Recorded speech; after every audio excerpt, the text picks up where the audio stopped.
예수님의 이름으로 기도드립니다. 아멘. 할렐루야.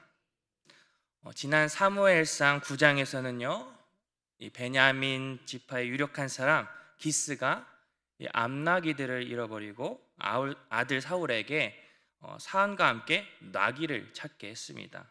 하지만 그들은 두루 다녔지만 찾지 못하고 수비라는 땅에 이르게 됩니다.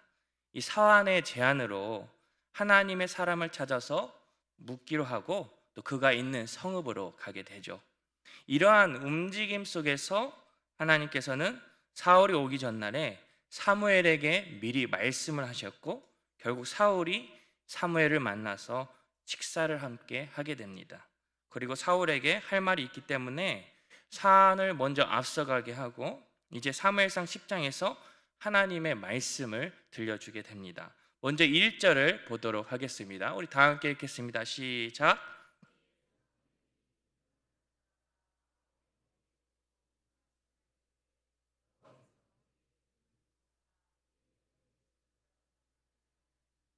아멘. 사무엘이 이 사울의 머리에 기름을 붓습니다. 이 기름 부음의 의미가 무엇일까요? 이 고대 이스라엘에서 기름을 부을 때 사용한 기름은 올리브 기름이라고 했습니다. 오늘날 향수에 가깝다고 하죠. 또 고대 이스라엘에서는 왕이나 이 대제사장을 공식적으로 임관할 때 기름을 부었습니다. 그리고 귀중한 손님을 예우할 때도 쓰였다고 합니다. 또한 애굽 문화에 이런 것이 있었어요. 봉신이 왕에게 기름을 붓는 관습이 있었습니다. 봉신은 애굽의 왕과 동맹을 맺은 소국의 왕을 말하죠.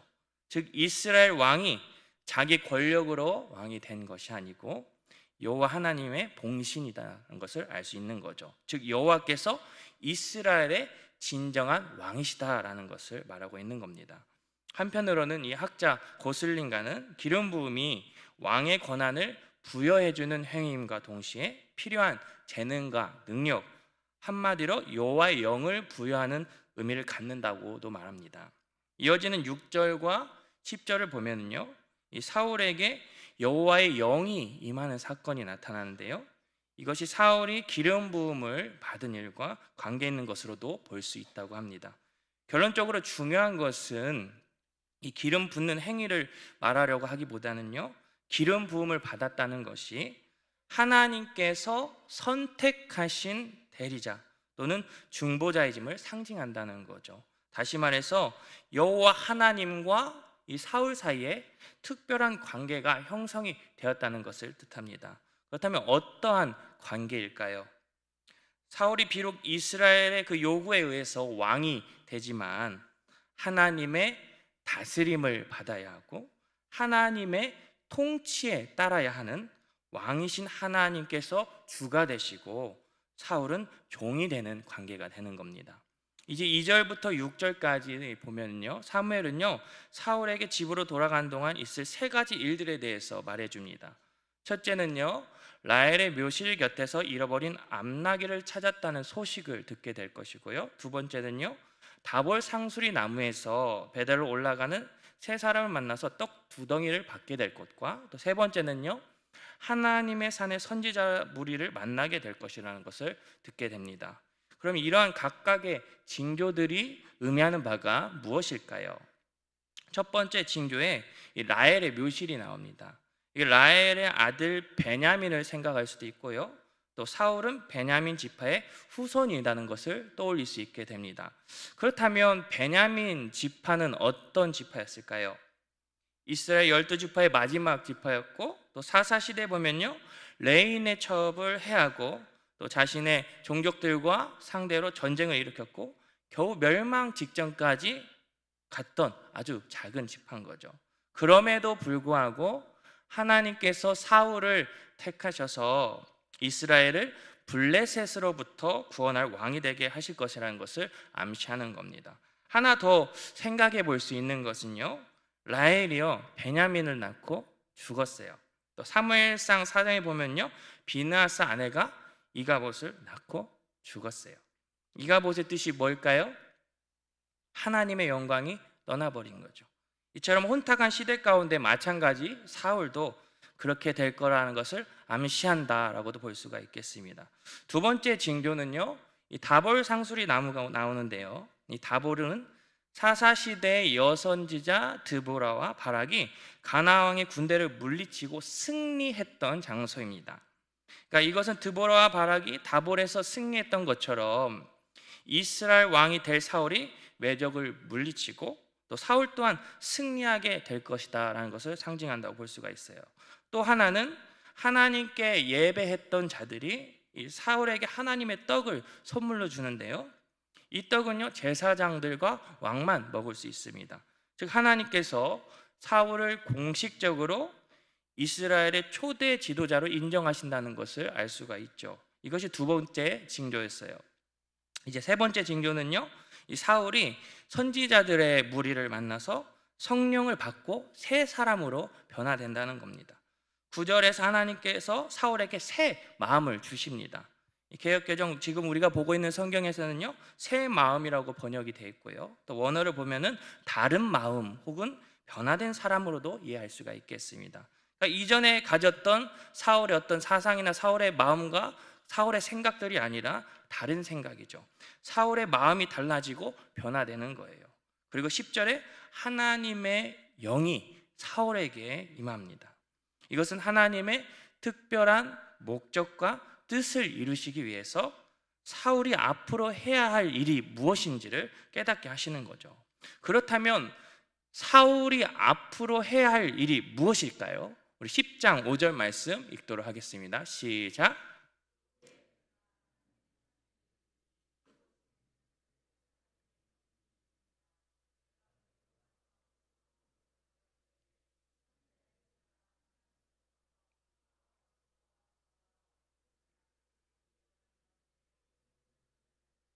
아멘.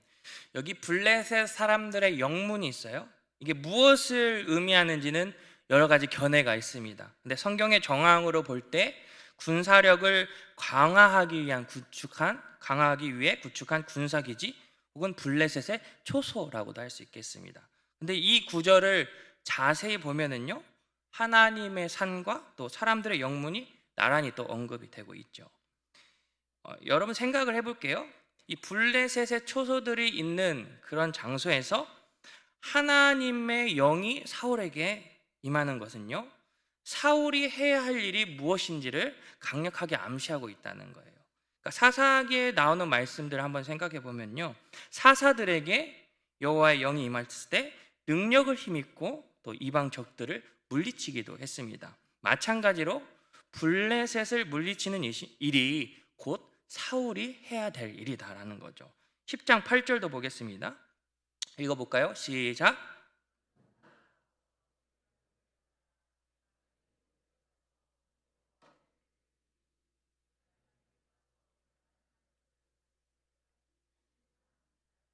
아멘.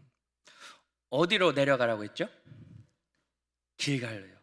길갈도 이스라엘의 역사상 매우 의미 있는 장소가 되죠. 이스라엘 백성들이 광야에서 40년 동안 방황하고 이제 여호수아의 지도 아래서 그 길갈에서 하나님과의 언약을 갱신하게 됩니다. 그리고 이제 가나안 정복을 위해서 준비를 하죠. 다시 말한다면 이 길갈이라는 곳은 정복 전쟁의 전초 기지라고도 할 수가 있겠습니다. 이렇게 역사적으로 의미 있는 곳인 이 길갈로 가라, 이렇게 명령을 받았다는 것을 보면은요, 그러니까 여호수아에 의해서 시작된 정복전을 완수해야 된다라는 의미로도 볼 수가 있다는 겁니다. 또한 이것 또한 블레셋과의 전쟁에 관해서인 거죠. 그러므로 사무엘이 이 사울에게 말한 이 세 가지 징조를 보면은요, 전능하신 이 만왕의 왕이신 하나님께서 하나님의 그 깊으신 뜻과 섭리 가운데 사울에게 이제 왕으로서 이스라엘을 블레셋 손에서 건져내야 한다, 이런 사명이 주어졌음을 뜻하고 있는 것 같습니다. 본문 17절을 보겠습니다. 17절에 사무엘이 백성을 미스바로 불러 요 앞에 모으고라고 말씀하고 있습니다. 백성들을요 미스바로 모읍니다. 여러분, 미스바라는 장소가 어떤 곳인지 기억나실 거예요. 사사기 20장에 보면요, 이스라엘 연합군이 베냐민 지파의 진멸을 맹세했던 곳이기도 해요. 또한 사무엘상 7장에서는요, 이스라엘 백성들이 모여서요 하나님께 돌이키며 각성했던 곳이기도 하죠. 또 그리고 블레셋을 물리친 곳이기도 합니다. 그러니까 이스라엘에게 있어서 이 미스바라는 곳이 승리의 이미지가 있죠. 또 하나님께서 베푸신 은혜의 장소란 이미지가 떠올랐을 겁니다. 중요한 건 오늘 본문은 앞에 이 여호와 앞에라는 말이죠. 이것은 무엇을 말하는 것일까요? 이 사무엘이 백성들을 이렇게 불러 모은 것은 하나님에 의한 공식적인 선포가 있다는 거죠. 다시 말해서 앞으로 사울이 왕으로 세워지는 것이 하나님의 뜻과 섭리에 결정된다는 겁니다. 그런데 이스라엘 앞에서 이스라엘 왕이 사울이 될 거야 이렇게 처음부터 발표하지 않고요, 이스라엘이 출애굽 사건에서 하나님의 그 구원의 역사를 떠올리게 합니다. 우리 18절에서 19절 말씀 읽도록 하겠습니다. 시작.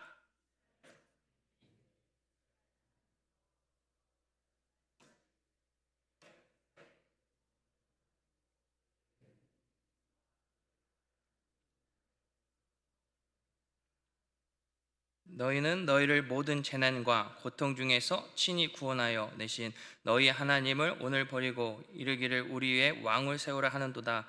그런즉 이제 너희의 지파대로 1000명씩 요 앞에 나오라 하고. 아멘.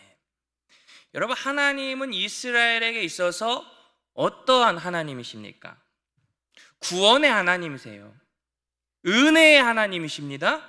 승리의 하나님이시죠. 그러니까 이스라엘 백성들이 고통받고 힘겨워할 때 잊지 아니하시고 그들을 기억하시고 그들을 건져내 주셨다는 거죠. 사사시대 때도 봐도 수많은 적들로부터 지켜주시고 승리하게 하셨다는 것을 우리는 알 수가 있습니다. 그러나 이들은 하나님을 어떻게 대했나요? 너희의 하나님을 오늘 버리고. 본문에서 너희라는 말이요 4번 나오는데요, 원문을 보면은 6번이나 나온다고 합니다. 너희, 너희, 너희, 너희, 너희, 너희. 마치 이런 느낌으로 다가올 거예요. 너희가 구원의 하나님을 버렸어. 너희가 은혜를 버렸다. 너희가 왕을 세우라고 했어. 너희가 하나님을 잊었다. 너희가 하나님을 배신했다. 너희가 하나님을 왕으로 섬기지 않고 어떻게 인간의 왕을 구하는 것이냐. 더욱이 29절에 너희의 하나님을 오늘 버리고, 이 버리고라는 단어의 의미를 보니까요, 언어로 메아스템, 멸시하다, 거절하다라는 의미가 있습니다. 조금 더 의미를 나아가서 본다면 버려진 쓰레기, 잡동사니라고 합니다. 그러니까 이스라엘 백성들은 하나님을 매우 가볍게 여겼죠. 하나님을 무겁게 여기지 않았습니다. 그래서 이스라엘 백성들에게 요즘 아이들이 하는 말로 보면요, 뼈 때리는 말씀을 선포한 거예요. 그만큼 왕을 요구하는 이스라엘에게 구원의 하나님의 은혜를 잊지 말라, 이런 질책이 될 수도 있습니다. 이제 19절 하반절부터 21절까지요, 사울이 왕으로 뽑혀지는 과정을 보여줍니다. 각 지파대로 1000명씩 나오러 가고 베냐민 지파가 뽑히죠. 그리고 마드리 가족이 뽑히고 그 중에 기스의 아들 사울이 뽑히게 됩니다. 여러분, 이 과정에서, 이 내용에서 무언가가 떠오르는 장면이 있어야 돼요. 어떤 비슷한 상황이 생각나야 됩니다. 어떤 장면일까요? 여호사 때 아간이 생각나야 되죠. 아간이 죄를 밝힐 때 지파에서 친족, 가족, 그리고 마지막에 아간이 지목이 돼요. 죄인을 찾아내는 어떠한 긴장감을 나타낸다고 볼 수도 있겠습니다. 말씀은 비교하면 이렇게 되어 있죠. 조금 더 생각해 볼 수 있는 것은 아간의 그 끝이 어떻게 됐습니까? 비참하잖아요. 사울의 마지막도 비참하다, 이걸 암시하는 것으로도 볼 수 있겠습니다. 어쩌면 이제껏 표면으로 나오지 않는 이 사울의 암울한 그 미래가 지금부터 조금은 희미하게나마 그려지는 그림 같아 보이게 되죠. 22절 보겠습니다.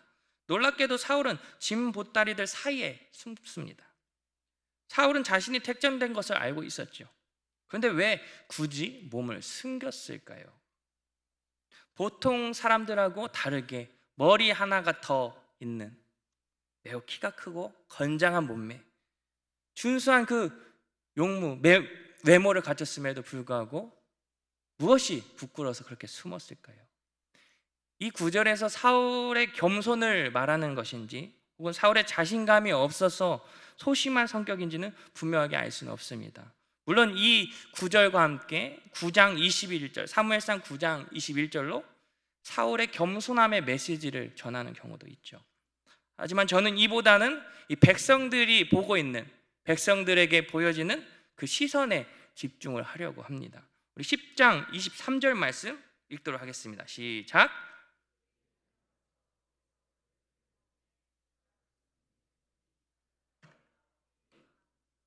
아멘. 본절에 이 다른 사람의 원어를 보면은요, 미콜함이라고 하는데요, 이것은 모든 사람, 모든 민족이라고도 번역할 수가 있어요. 그러니까 다른 사람이라는 그 의미보다는요, 조금 더 넓은 확장된 느낌을 받을 수가 있죠. 그래서 이스라엘 모든 백성들 중에서 가장 키가 컸다는 겁니다. 여러분, 이스라엘 백성들이 어떠한 왕을 원했었죠? 우리 사무엘상 8장 19절 20절 보겠습니다. 시작. 백성이 사무엘의 말 듣기를 거절하여 이르되 아니로소이다. 우리도 우리 왕이 있어야 하리니 우리도 다른 나라들 같이 되어 우리의 왕이 우리를 다스리며 우리 앞에 나가서 우리의 싸움을 싸워야 할 것이니라 하는지라. 아멘. 이스라엘 백성들이 요구하는 조건은요, 다른 나라들 왕처럼 싸움 잘하고 잘생긴 거겠죠. 바꾸어 말하면 탁월한 군사적 능력을 갖춘 사람이 사울이라는 거예요. 뿐만 아니라 사울의 집안이 어떤 집안이었을까요? 우리 사무엘상 9장 1절 말씀 보겠습니다. 시작.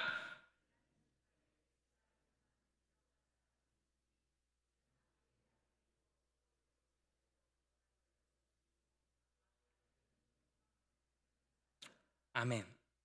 사울의 아버지인 기스는요, 재산도 많아요. 그 지역의 유지라는 거죠. 존경도 받아요. 백성들은요, 사울을 딱 본 순간 이렇게 생각했죠. 아, 드디어 찾았다. 이 사울이 우리의 왕이 될 사람이구나. 눈이 번뜩이는 거예요. 아니나 다를까 24절 말씀 볼까요? 읽겠습니다. 시작.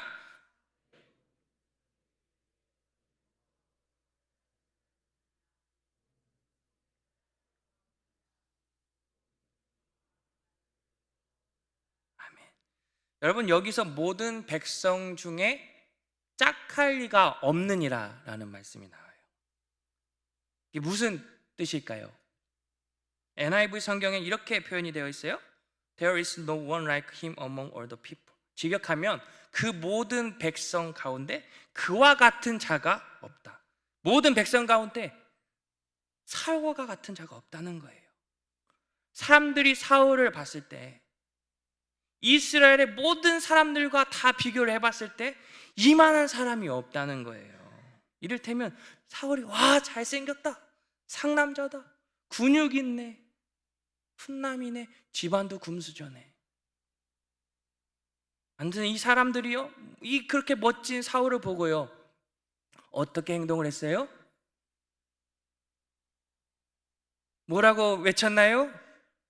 만세! 왕 만세! 사울 만세! 만세! 백성들이 이 사울의 모습과 그의 등장에 열광을 하게 되는 겁니다. 여러분, 이스라엘이 이전까지는 승리케 하시는, 승리를 주시는, 구원하신 하나님 만세라고 외치지 않았겠습니까? 그런데 이제는 왕의 만세, 그들의 왕 사울 만세, 그렇게 외치기 시작한 거예요. 사울은 이 사람들의 열광과 사람들의 인기를 한 몸에 받는 자가 되어버렸죠. 이스라엘 백성들은 눈에 보이지 않는 하나님을 왕으로 섬기는 것이 아니라 이제 눈에 보이는 사울을 왕으로 받아들입니다.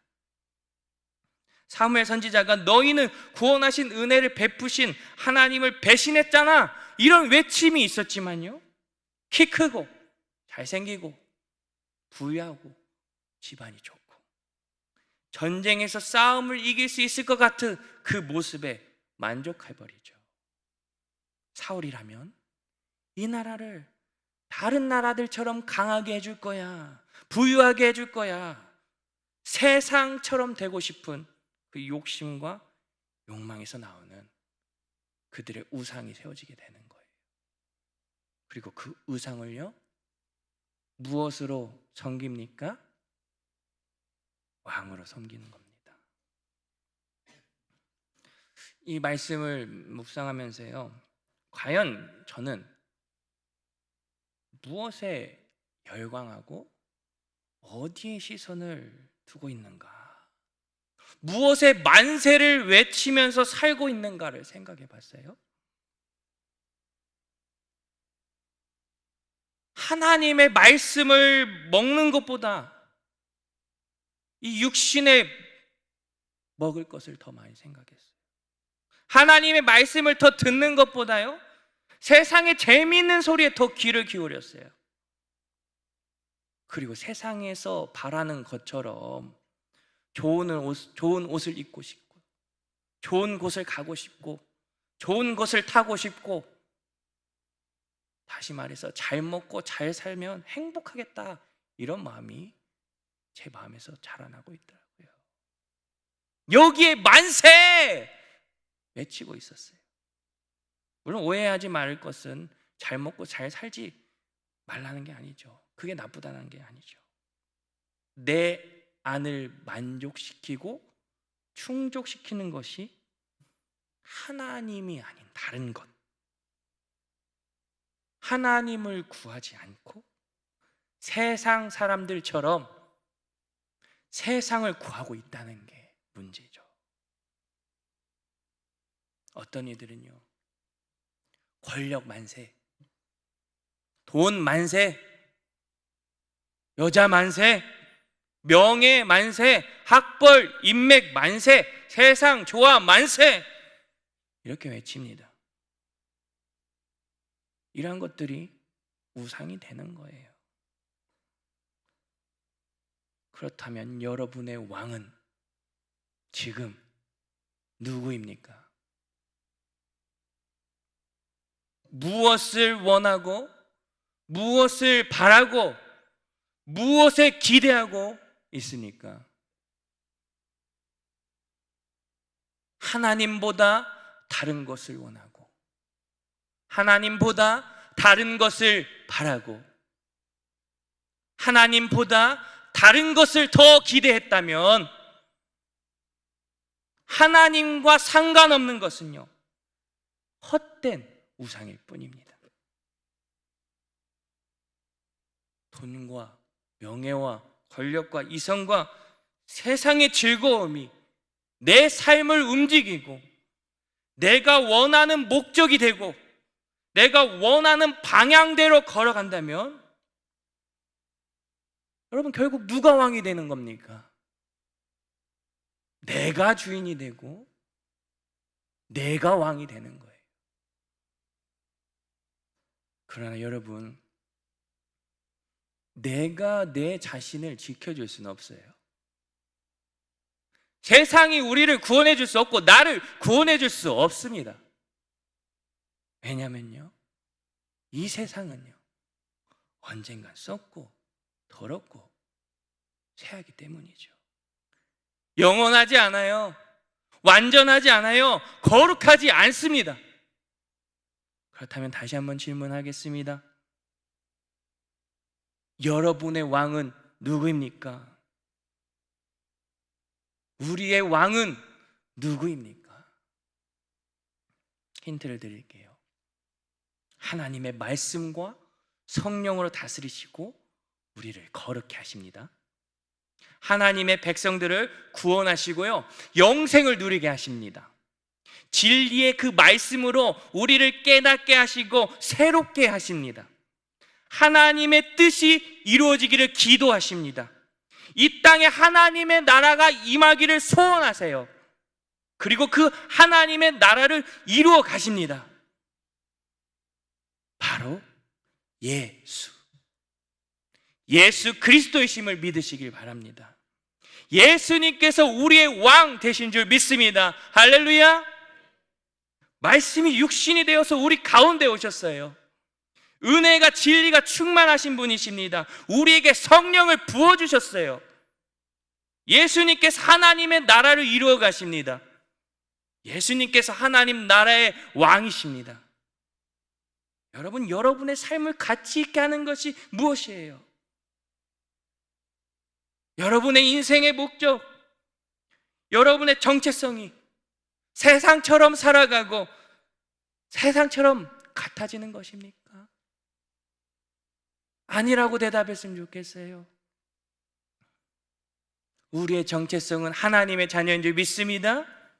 우리의 인생의 목적은요, 세상 따라가는 것이 아니라, 세상 안에서 살아가는 것이 아니라 예수 그리스도 안에서 거룩함으로 살아가는 거예요.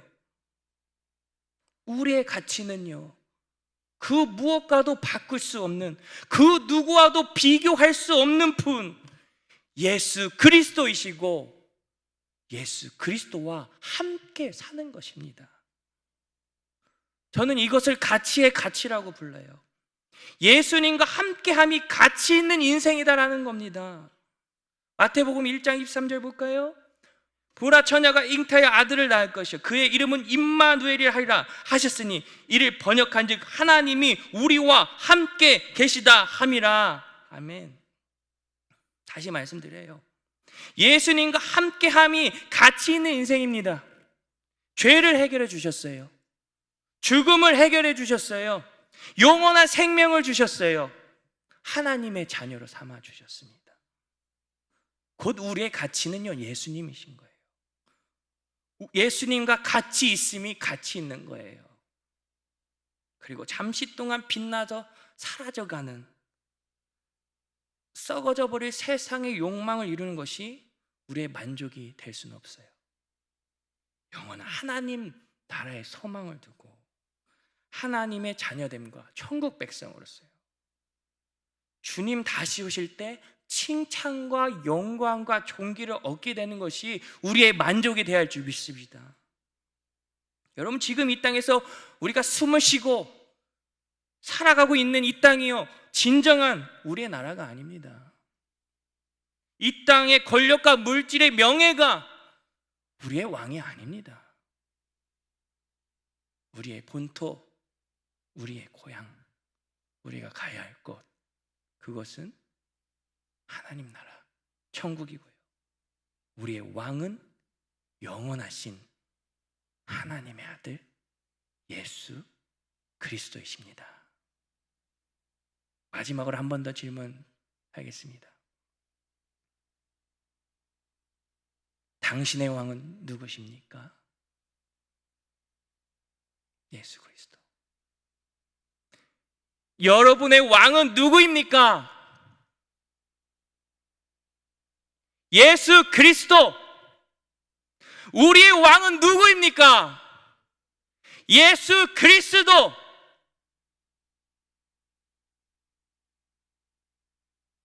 돈을 왕으로 세우지 마시게요. 어떤 나의 꿈과 나의 목적을 왕으로 세우지 마시게요.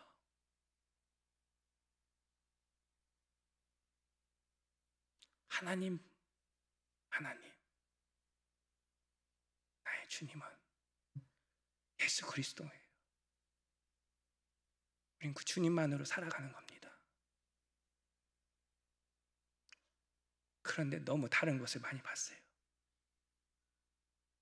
너무 다른 것에 만족을 누리고 있습니다. 하나님의 구원은 까마득하게 잊어버리고 예수님의 십자가의 사랑은 돌아보지도 않고 그냥 내가 살아가는 거에 달려만 갑니다. 그게 왕인 줄 알고, 그게 우리를 구원할 줄 알고, 그게 우리를 지켜주고 보호하는 것 줄 알고 세상을 따라가는 거예요. 그러나 그 끝은 영원하지 않습니다. 다시 한번 질문 드리겠습니다. 여러분의 왕은 누구입니까? 아멘. 우리의 왕은 누구입니까? 예수 그리스도. 할렐루야. 아멘. 우리 찬양하고 우리 기도하도록 하겠습니다.